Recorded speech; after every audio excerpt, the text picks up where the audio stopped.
Hi everybody. Today I want to talk to you about sewing machines and my husband. And I'm going to begin by reintroducing to you my sewing machine. And I'll pop it up in just a second and show you what it looks like in case you've forgotten. This was my grandmother's sewing machine. It was produced in, I think, like 1961 or 2 or something, like early 60s, about the time I was born. And so I know she didn't sew for my mother on this machine. That was some other machine she had when my mother was a girl. But this is the one that I remember. It has a leg held together with duct tape. And it makes terrible noises, and it's in really bad shape. So my husband is going to take it over to his little building, to his vintage sewing machine repair shop hospital, and see if he can make it better. So I'm going to show you this machine and show you the machine that he's got for me that he's going to replace this one with. So I made a little fabric cover for the machine years ago. I used to keep it open more, and I wanted something to keep the dust off of it. So here's the machine. It is a Singer Touch and Sew. I think it's a Slant-O-Matic. I think he has the manual over there, but I'm pretty sure that's what it is. It's got a zigzag, which is nice, and all these different settings. It has these interesting black plastic cogs you can put in the top to do all kinds of fancy stitches and embroidery looking things. I've never used that. I'm a pretty simple and basic seamstress, but I have appreciated the zigzag stitch. And anyway, it's been a good basic sewing machine for me. I've had it for a lot of years since my grandmother got rid of it. But when I was a child, I remember my brother had the cabinet as his desk at home where he did his schoolwork, his homework. And so I think she probably kept the machine and gave him the desk. And then later the two came back together and I got it. And I'm the only granddaughter, so it made, and I sewed a lot, so it made sense pretty good to me.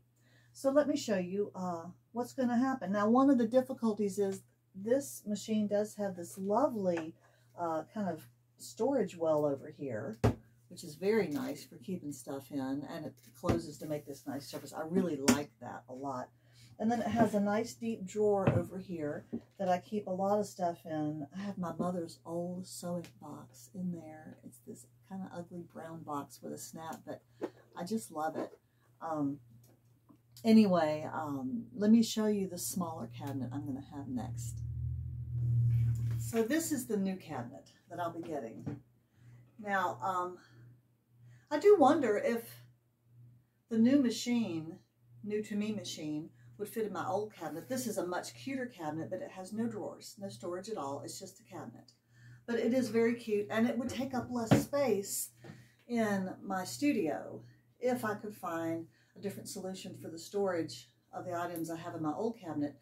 The best solution would be for me to throw out a lot of the stuff in my old cabinet.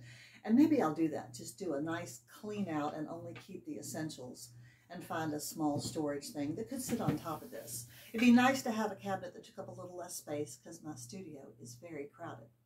Well, I want to show you my husband's, his little studio repair shop. Now, it is a frightful mess. I just want you to know ahead of time. Maybe you've got a husband that's a little messy, a lot messy. My husband is a brilliant person and very gifted, but he's very messy, and this is his own private space that I don't touch, and so it gets as messy as he's comfortable with, which is pretty messy. So let's go look.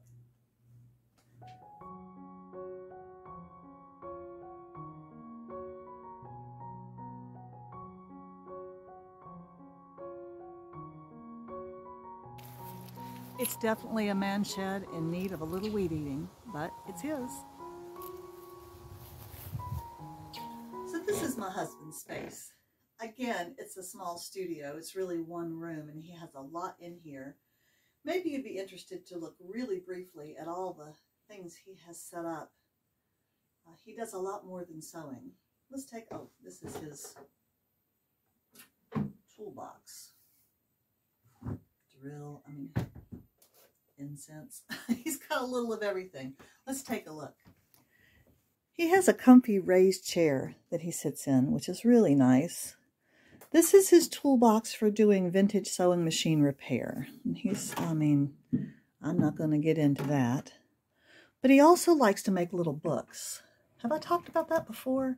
This is a little press. He's in the process of making a book. He stitches the spines himself. And I like the papers he uses. Mostly right now, this is for sewing machine repair. Crud cutter, Singer oil, all kinds of tools.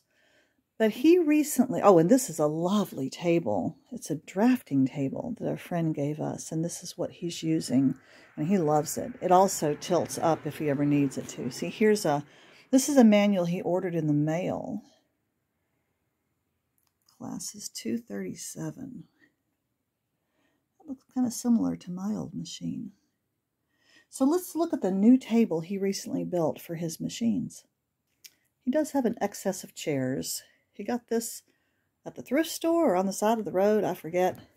There's a nice big cutting mat. I kind of want to steal that. This is the first chair he got for sitting at a desk. I kind of wish I could steal that one from him. But this is the one he sits in when he sews. And he recently got 2 big tubs for storing fabric. No, 3. There's another one over there. Now see, there's an old Singer on the floor. Now this, I believe, is the old Singer that he's going to use to do his straight stitches. And it's in a nice cabinet.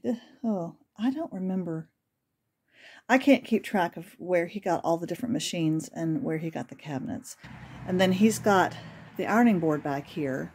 Because I don't iron anything, and he likes to iron his clothes. And this is one of the patterns that he made himself. He has some books that help with pattern making, and he's got a board for keeping spools of thread. Okay.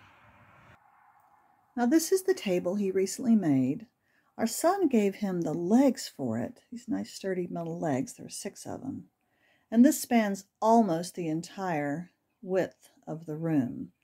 And he's going to cut, you can kind of see here, he's got a box marked for cutting and opening for this machine. And then there's another one, I think, right here underneath. This is more bookmaking stuff. Those are some little books he made. And so the second machine will go here. Now this is my new machine, I think. This is the machine he's going to do zigzag with. He wants a zigzag machine and a straight stitch machine so that he doesn't have to be changing the adjustments. He can just move from machine to machine. So he's going to have them side by side. This is his zigzag. This is his straight stitch. This, I think, is my new machine. And he is almost done with it. He had to order a part. He needed a set screw for it. And he finally got that. So I think tomorrow it'll be up and running, and we'll be getting my new machine into my studio. And it just runs so smoothly and quietly. It sounds like a cat purring. And in contrast to my old machine, this will be a blessing. So I'm excited about that.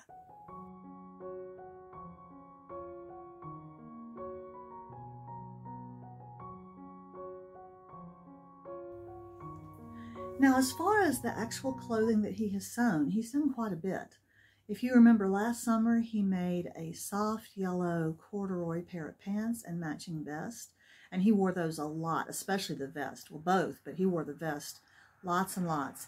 And then he made a wool, kind of a teal blue vest that's really good. And he wears it a whole lot until it, I think, finally got too warm to wear that. And then he made a pair of green dress pants, and that was okay. He wasn't real satisfied with them, but they were all right. And he made a few other things, a pair of red shorts that he wears a lot that had a wonky waistband. And he started on a wool grayish brown plaid vest. And then he did something funky with the pattern matching, and it had a lapel collar on that vest. And anyway, he's got to get back to that. He really needs more time because he teaches school every day, and so he doesn't have a lot of time. And I'm trying to think if there's anything else. He's bought a good bit of fabric, and he wants to make a whole suit. He wants to make more vests and pants. He wants to make dress shirts. He's got lots of sewing dreams. But then he kind of, because his machines were not behaving like he wanted them to, and he is rather gifted at fixing things. It takes him a while, but he's good at it. He started repairing machines, and then he started accumulating more machines, trying to find the right one. And anyway, now he's kind of become a repairman, not for other people, just for us. So that's why I've gone into all the sewing machines. All right, well, that's a little update on Adam's sewing adventures and how it's impacting my studio. Because I have some sewing adventures coming up too. I want to make a little bag out of a chicken feed bag. I get a new chicken feed bag. It's a 50-pound bag about every 3 weeks. And they're very sturdy because they're designed to hold 50 pounds of chicken feed. And I've seen people make just little shopping bags out of these. So I'm going to give it a try. Why not? When I get my new machine. The other thing that I want to make is a quilt for my grandson. And here is the first fabric I found to make this quilt. It's just perfect. He loves trains and cars and all that kind of thing. And he's just about to be 4 years old. And I haven't ever made him anything but his baby blanket, his little knitted baby blanket that he loved. But it's time to make him a big boy blanket. So that's what's up next on the sewing machine. Thanks, guys. Bye.